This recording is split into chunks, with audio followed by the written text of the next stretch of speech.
Usually when we think about the evolution of early computer games, we really only think in terms of graphical resolution. Right, yeah, the hardware limitations. Exactly. Like we picture that really simple, rigid grid. You look at a computer role-playing game from the mid to late 1980s, and you see these 8-bit blocky sprites. Yeah, the classic retro aesthetic. Right. The grass is just this repeating green tile. The dungeons are these jagged black and gray squares. You press the up arrow, your character moves exactly one tile north. You attack a pixelated goblin, and boom, you grab the treasure. It's very predictable. Yeah. The boundaries of that virtual world are entirely visible. The mechanics are perfectly categorized, and the physics are just strictly defined by this very finite set of programming rules. It was the ultimate closed system. I mean, it had to be. Those early game engines, they just didn't have the memory or the processing power to simulate ambiguity. No room for gray areas.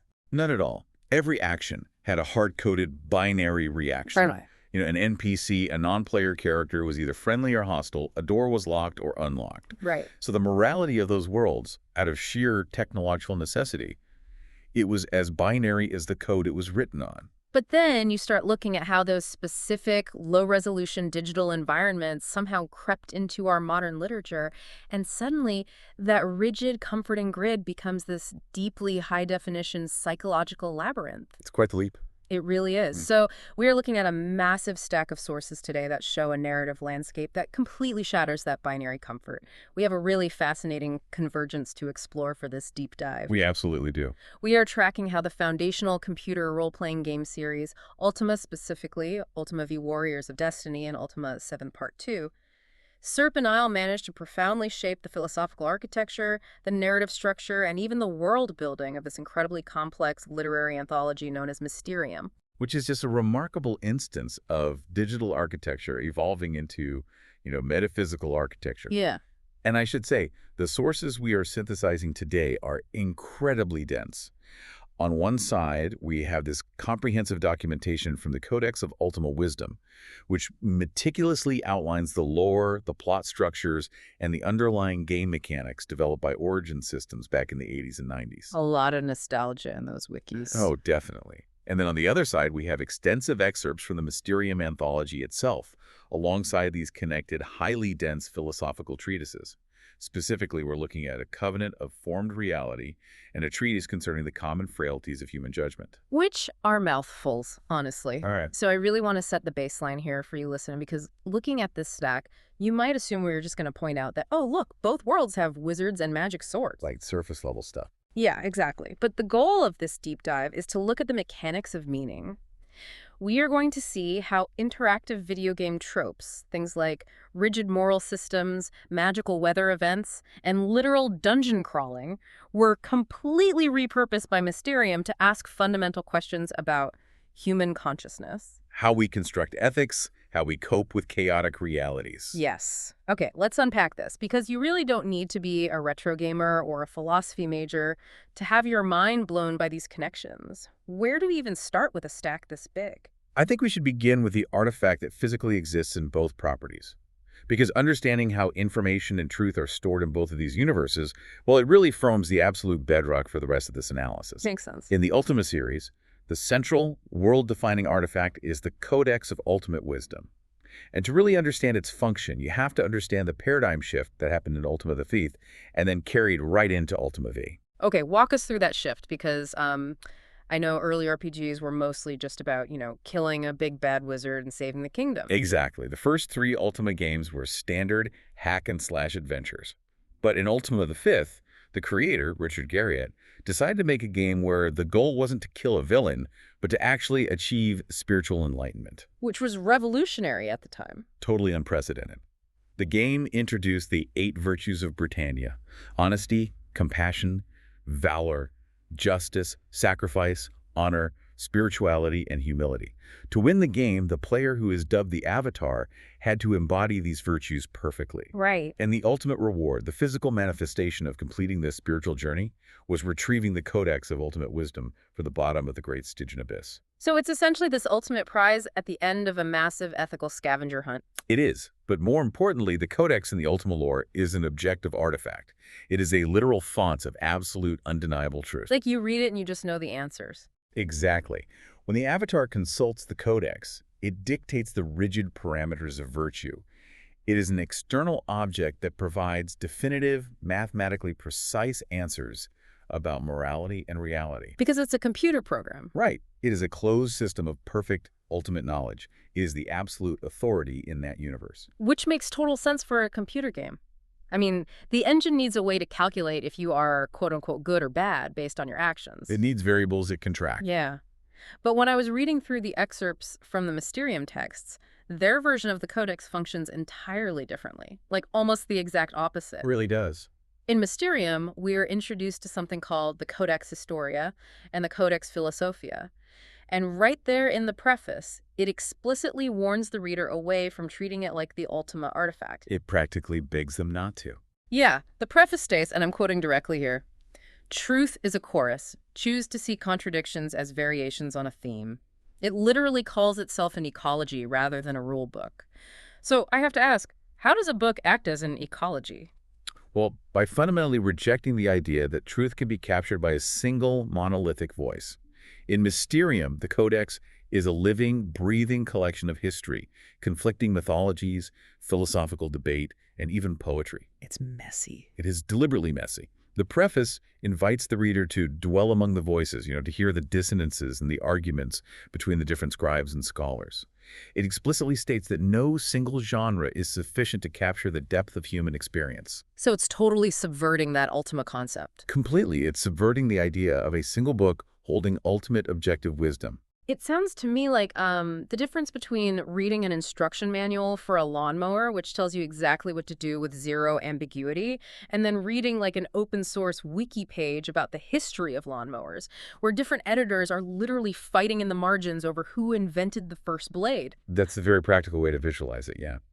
Though, to fully grasp the epistemological depth here, we have to look at that supplemental philosophical text provided in our sources, the Covenant of Formed Reality. Okay, right. The dense one.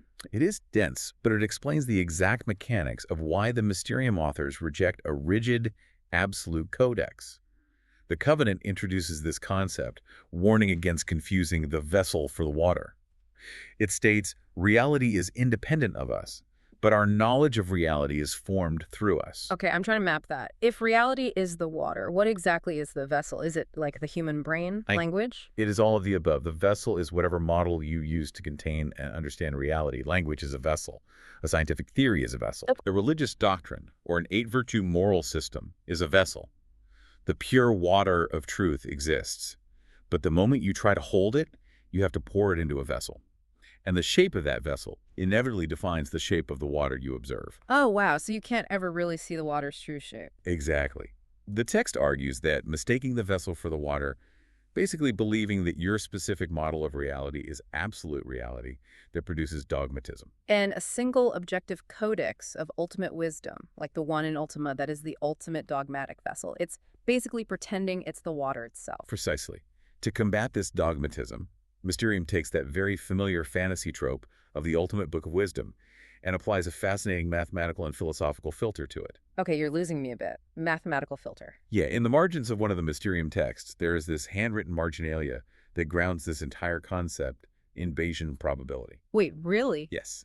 The marginalia states, world building begins with raw potential, a maximally broad prior with no preferences. Okay, I have to stop you there because the concept of a maximally broad prior sounds like something from an advanced statistics seminar, not a fantasy anthology.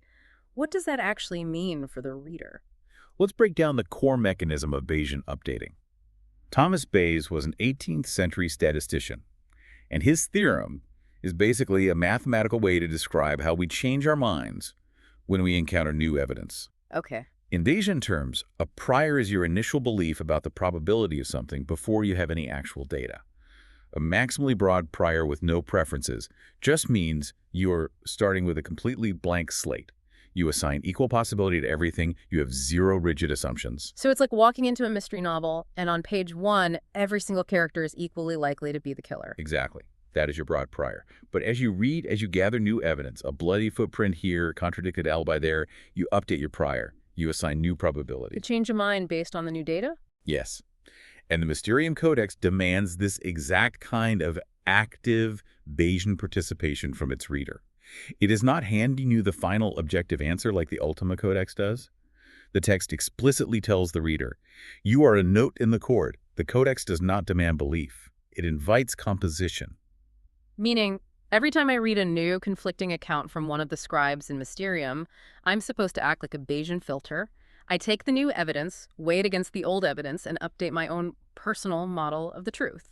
Yes, and it makes you incredibly aware of your own role in constructing the reality of the text. It asks you to test its models, to see if they hold up to the reality being depicted, and to contribute your own interpretive agency. Which feels incredibly relevant outside of just analyzing literature, you Yeah, know? Like when we look at how information flows today, it asks a really stark question of you, the listener. it really does. When you are consuming the news or scrolling a feed, are you looking for an Ultima Codex?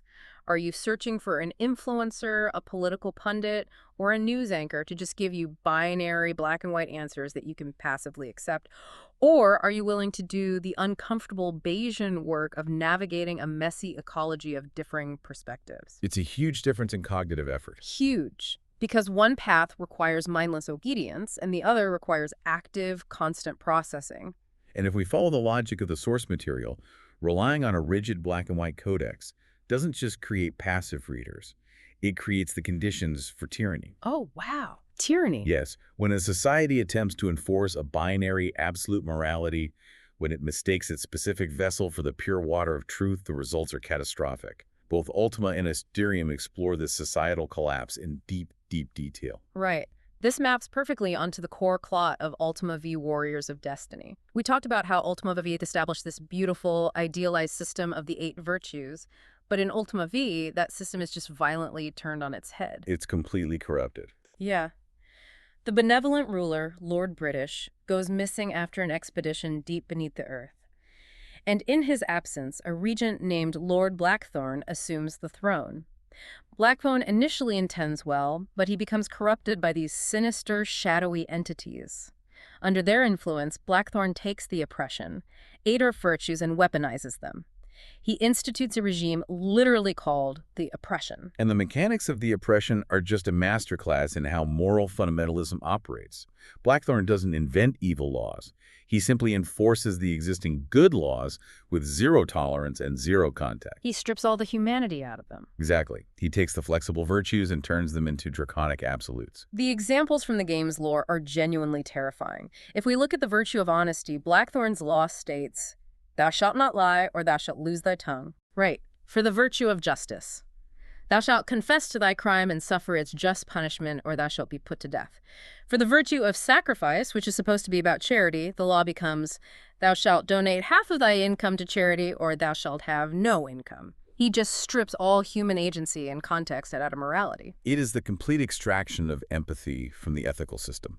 Yeah. And Mysterium addresses this exact psychological and societal phenomenon, but it examines the sociological roots of how these rigid codes form in the first place. How does it do that? Well, in the Mysterium texts, we have a scribe named Shanshai writing this fascinating reflection on the concept of chivalric honor. Shanshai writes about what he calls the brutish roots of chivalry. He notes that a knight's path was often intrinsically bound to the political, often violent goals of a king. There's a specific line where he points out that the custom of ransoming captured knights, which we, often romanticize as this gentlemanly act of mercy, was actually born purely out of money grubbing. It was just a financial transaction.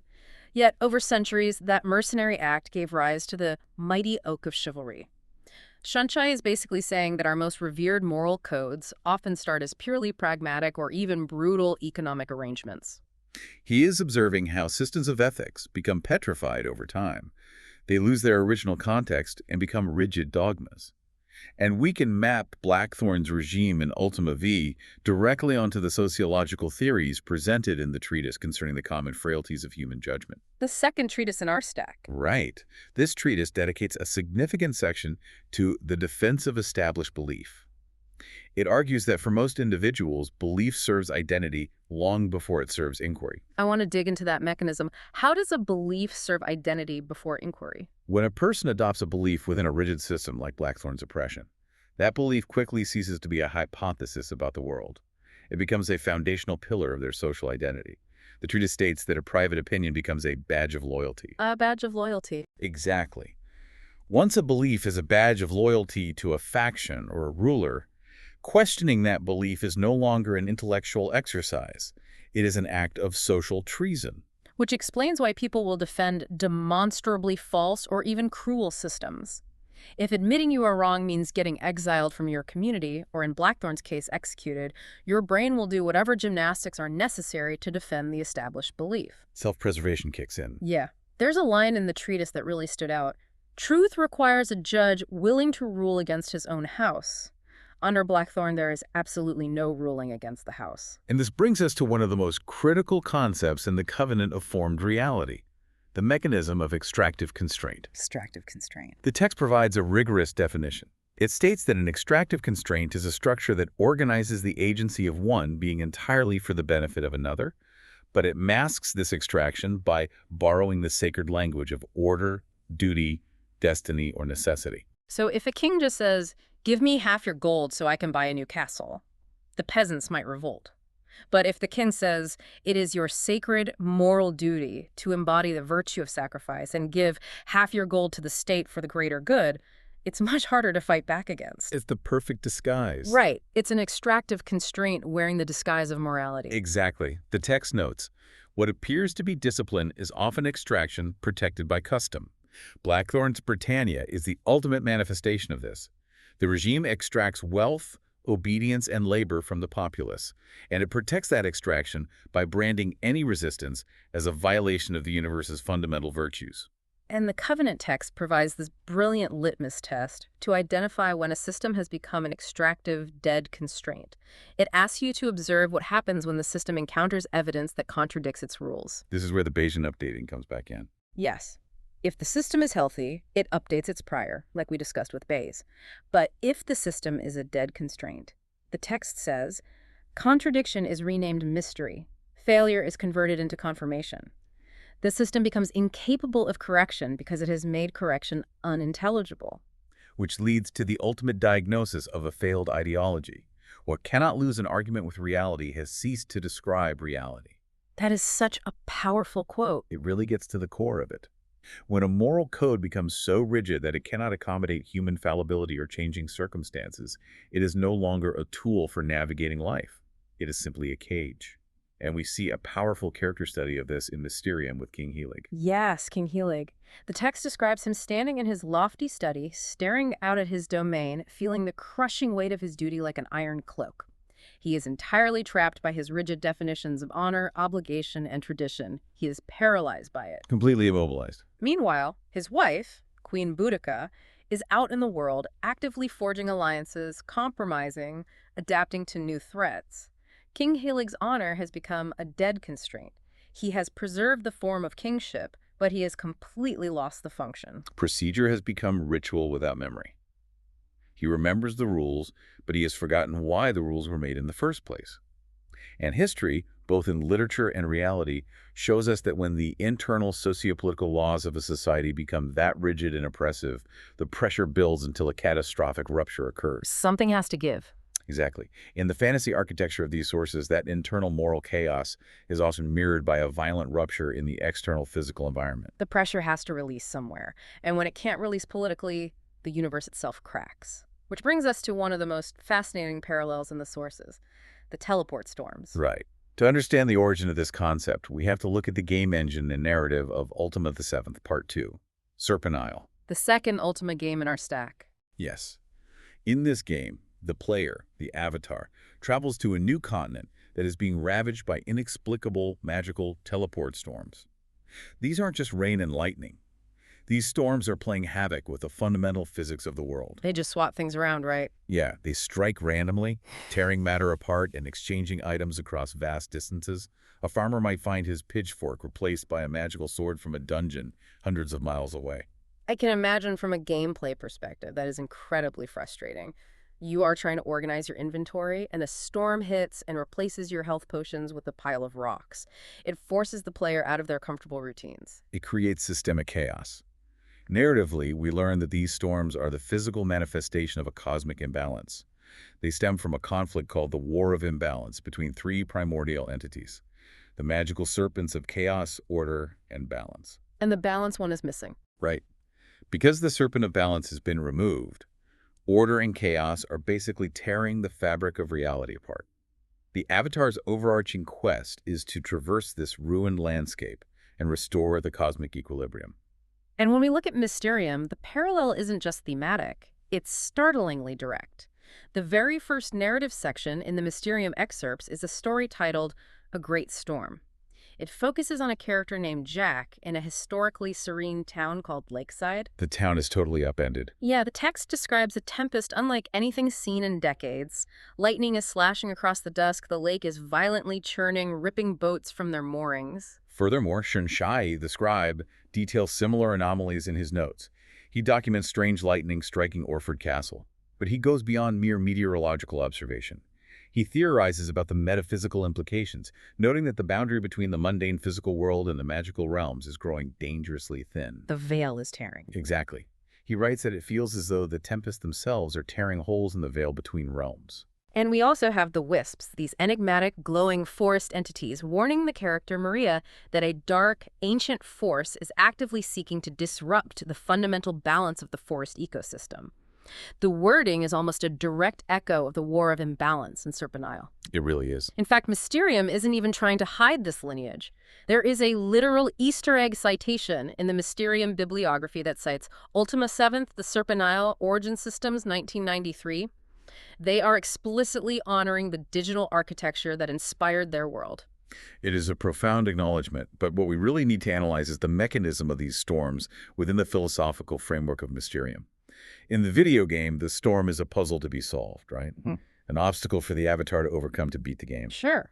In Mysterium, the storm functions as an act of what the text refers to as recursive cosmogenesis. Recursive cosmogenesis. Man, that is a heavy phrase. Let's unpack the mechanics of that. I know recursion in computer science means a function that calls itself basically looping back. How does a storm cause recursive cosmogenesis? In the philosophical texts associated with Mysterium, recursion is defined as a system returning to itself, but always with a difference, a slight alteration in the code or the pattern. A loop that changes slightly each time. Yes. The text states, the universe creates itself by returning to itself with difference.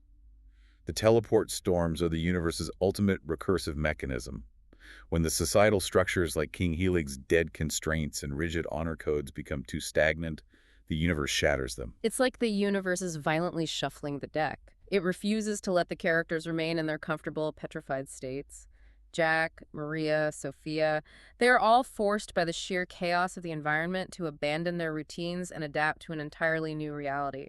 The treatise concerning the common frailties of human judgment provides a sociological lens for this. It notes that environments of abundance expose the older habits of appetite. Meaning when things are easy, we get lazy. Precisely. When a society is stable and abundant, people fall into predictable, often lazy or extractive patterns. The storms strip away that abundance. They destroy the infrastructure.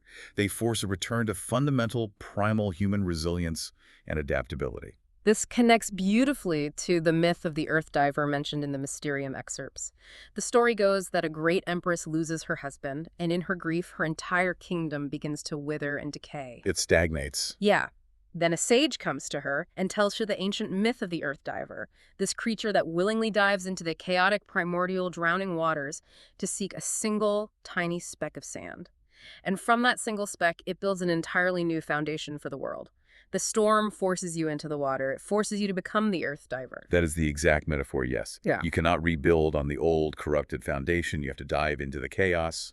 The wisps explain this imperative to Maria in the forest. What do they tell her? They tell her, the storms are as we are wild, unpredictable, following their own patterns. To find their source, you must learn to see beyond what your eyes tell you. Watch how the chaos flows. They're demanding that she change her fundamental mode of perception. She cannot use the old rules of order to understand the new reality of chaos. It's a profound metaphor for navigating real-world crises. For you, the listener, when a teleport storm hits your life like a sudden job loss, a global pandemic, a massive shift in your personal relationships, how do you react? Do you try to put the pieces back exactly as they were? Right. Do you cling desperately to the shattered pieces of your old routine, trying to enforce the dead constraints of how things used to be?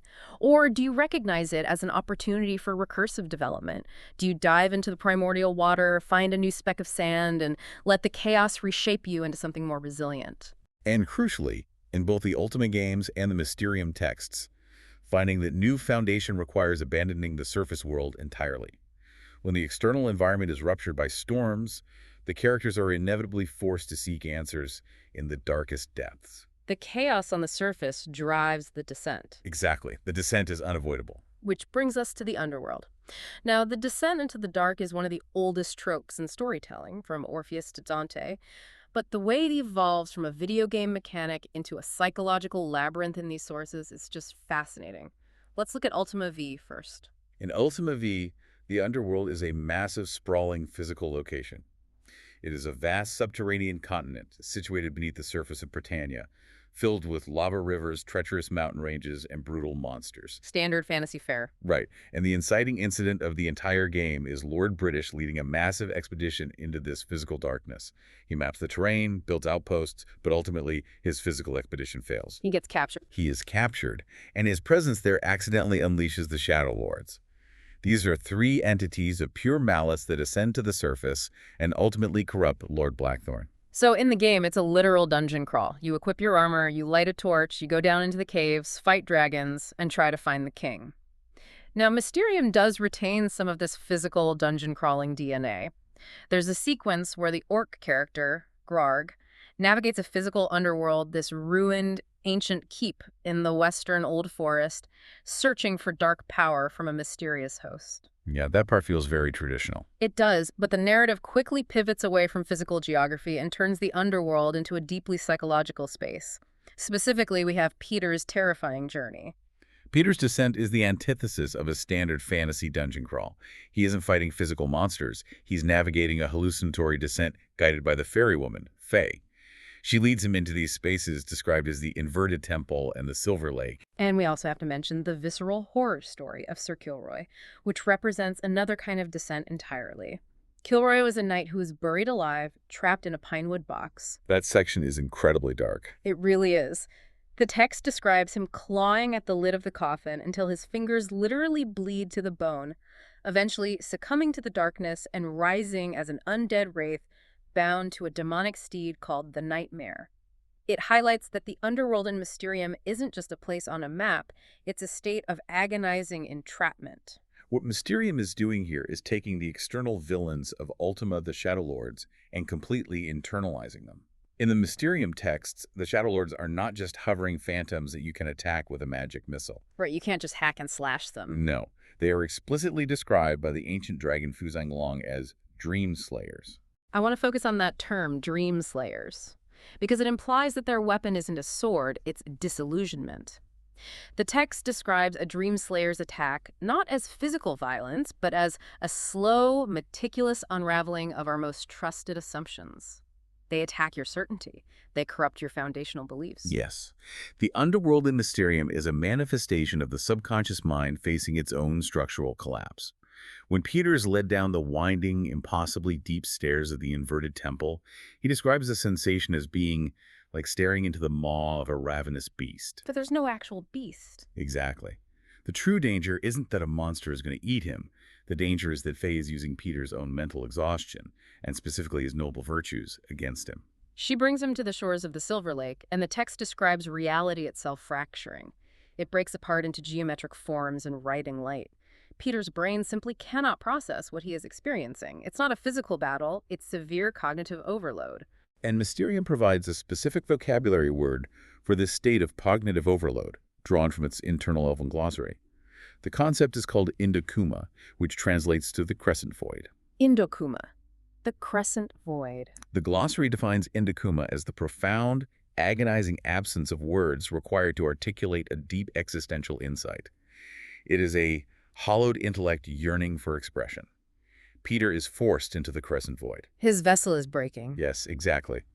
His reality fractures because his conscious, waking mind, his vessel, is entirely inadequate to hold the water of the liminal space he has just entered. Which echoes the observations of the dragon Fuzanglong. While Peter is fracturing, we get the perspective of Fuzanglong observing him from a hidden cave. The dragon says, "The lens of consciousness narrows our perception, illuminating only fragments within the mind. What steers your awareness?" It's a question of focus. Yeah. The dragon is pointing out that we normally only see a tiny sliver of our own minds. The underworld is the mechanism that forces you to look at the vast, terrifying shadows outside that narrow spotlight of consciousness. The supplemental treatise reinforces this psychological reading perfectly. It states, "The mind possesses only partial knowledge of its own causes. People often act from envy, fear, vanity, or resentment while giving themselves nobler explanations." We lie to ourselves. Constantly. The psychological underworld of Mysterium is designed to violently strip away those noble explanations. That perfectly explains Sir Kilroy's fate. When he is buried alive in the dark, he is forced to realize that it wasn't a curse or bad luck that put him there. His own cruel deeds sealed his fate. In the darkness, without the distractions of the surface world, he refers to his existence as a curriculum of cruelty for all eternity. The descent forces him to face his true, unvarnished motivations. And Faye articulates this synthesis at the Silver Lake. She explains to Peter that she herself straddled two worlds, watching her former self turn to ash in the process. What does she tell him? She tells him, magic lies not in the parts themselves, but in the liminal space where opposites braid and suspend each other's quiet collapse. The lesson of the Mysterium underworld is that you cannot defeat your shadow by fighting it with a broadsword. You can't just click on it until it dies. No. You have to endure the tension of it. You have to exist in the liminal space where your virtues and your frailties braid together. It is a breathtaking leap in narrative maturity. I mean, we've gone from navigating a 2D grid, looking for treasure chests in the 1980s, to navigating the terrifying geometry of the subconscious mind and confronting the limits of human perception. The huge evolution. It is. And this deep psychological engagement brings us to the final, and I think the most structurally ambitious section of our deep dive. Having looked at how the lore and the world building evolved, we now have to look at how these works treat the actual human being sitting on the other side of the screen or the page. We were talking about the meta-narrative, breaking the fourth wall, and the agency of the audience. Right. And to understand the meta-narrative of Mysterium, we must first recognize the fundamental nature of its predecessor. Ultima is an interactive medium. You're playing it. Right. Right. In Ultima VIII, Richard Garriott made a revolutionary design choice. The main character you control isn't a predefined hero with their own backstory. The character is explicitly named the Avatar. Meaning an avatar of you, the player. You are supposed to project your own ethical framework into the digital world. The game asks you questions like, if you are starving and find a coin, do you steal it to eat or leave it because it's not yours? The game is constantly evaluating your personal morality. Exactly. The game engine treats you as an active moral agent with direct responsibility for shaping the world of Britannia. Now, Mysterium, as a work of static literature, attempts something seemingly impossible. It translates the interactive agency of a video game into the passive act of reading. It makes reading interactive. It transforms reading into a dynamic, consequential choice. There is a scene in the Mysterium excerpts that brilliantly illustrates how they do this. It's an almost comedic scene set at the front desk of a library. Two library attendants, Liam and Nora, are passionately arguing about a fantasy book they are reading. They are very frustrated. Yeah, they are complaining about plot holes, lack of narrative consistency, and immersion-breaking moments. They are annoyed because a character in their book suddenly exhibits powerful telekinesis that was never established earlier in the story. They basically feel cheated by the author. It is a very common complaint among readers of genre fiction, the demand for logical consistency within the world building. But then the head librarian walks up to the desk and fundamentally chides their approach to reading. She shifts the paradigm. She asks them a pivotal question. She says, "What is this story trying to make me believe?" And she goes on to explain.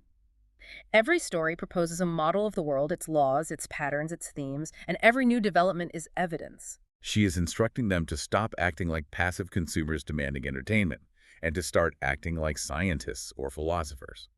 She tells them to treat the narrative not as a finalized historical account, but as a hypothesis. Accept the axioms and then decide if it is believable. This conversation in the library is the Rosetta Stone for the entire Mysterium anthology. It really is. It takes the game mechanics we've been discussing and turns them into a reading methodology. Mysterium uses the framework of an RPG to teach the reader about a specific philosophical concept it calls telesis. Telesis. Now, the text defines telesis as directed becoming, purposeful motion informed by intention. How does a reader engage in directed becoming while sitting in a chair holding a book? By recognizing that reading is an act of creation, The Mysterium text explicitly states it is fundamentally wrong for the reader to be a detached observer. Remember the preface? Right, remember the quote from the preface we discussed earlier. You are a note in the chord. The Codex does not demand belief. It invites composition. The structure of the anthology with its conflicting narratives, its unreliable scribes, its philosophical marginalia, is designed to force the reader to actively compose the final meaning. This is the core revelation of our entire mission today. The true, profound influence of the Ultima series on Mysterium isn't found in the shared vocabulary of wisps or goblins or teleport storms or magical serpents. Those are just the surface decorations. Yeah. It is found in the structural philosophy that the audience has agency. We aren't just absorbing a story. We are playing a vital role in what the text refers to as a relational Sadrian cosmology. That phrase, relational Sadrian cosmology, is a deep philosophical cut. It refers to the 17th century Persian philosopher Mulla Sadra. Okay, tell us about him. Sadra posited a concept known as substantial motion. The idea that the cosmos is not made of static objects, but is a living, dynamic web of existence that is constantly becoming through mutual relations. Everything is connected and moving. Exactly. Existence precedes essence, and everything is in a state of perpetual transformation. So, by applying a Sadrian cosmology to literature, the book itself isn't a static object. The words on the page are just raw potential.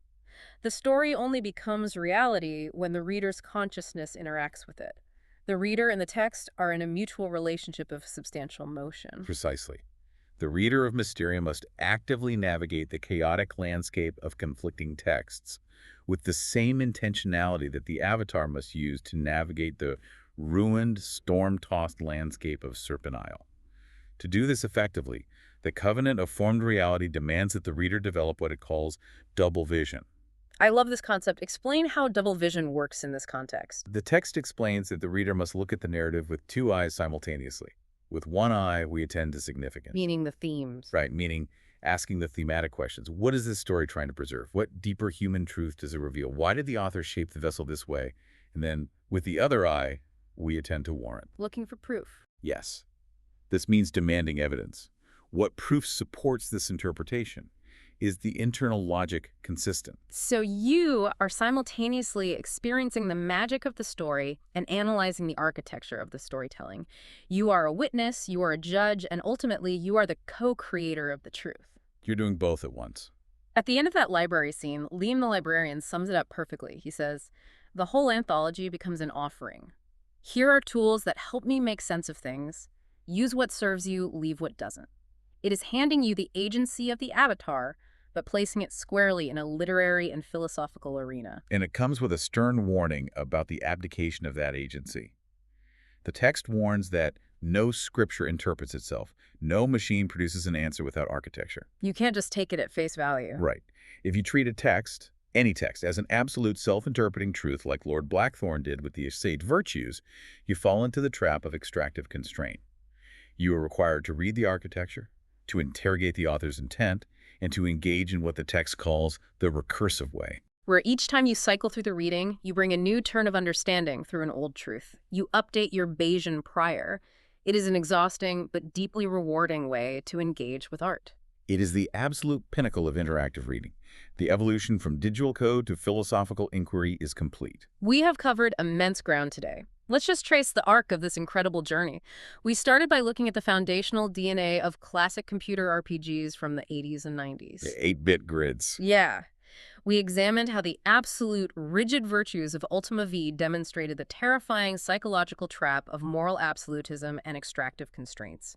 We tracked how the chaotic inventory shuffling teleport storms of Serpent Isle evolved into the concept of recursive cosmogenesis, the universe breaking stagnant systems to force adaptation. Forcing us to become Earth divers. Exactly. We descended into the physical dungeons of Britannia and saw how they metamorphosed into the psychological hallucinatory labyrinths of Mysterium's underworld, where dream slayers attack our deepest assumptions. And through it all, we witnessed a profound argument for the agency of the audience. The media we consume, even nostalgic video games built on primitive 8-bit engines, lays the deep architectural groundwork for how we perceive reality, how we construct our morality, and how we confront our own inner shadows. It shapes our vessels. It does. These properties teach us how to navigate complex, chaotic systems and how to reclaim our agency within them. We began this exploration by talking about resolution, the comforting, simple grid of an old video game that provides definitive binary answers to every problem. But as we've discovered, Mysterium takes that comforting grid and intentionally shatters it. It demands more of us. It demands that we step out of the low-resolution safety of a user manual and step into the messy, high-definition, complex reality of a chorus. It requires us to become the Earth diver, willing to plunge into the chaos to find our own truth. It is a demand for continuous, active participation in the construction of meaning.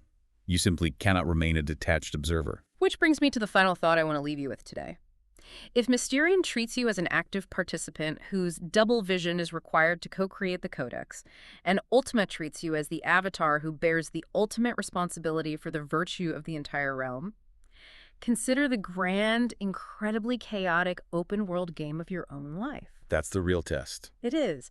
When you encounter a teleport storm that shatters your routine, or when you are pressured by an extractive constraint masquerading as duty, are you just blindly following the glowing quest markers laid out by someone else's dead ideology? Or are you actively reading the spaces between the words, updating your priors, and using your own agency to compose your truth?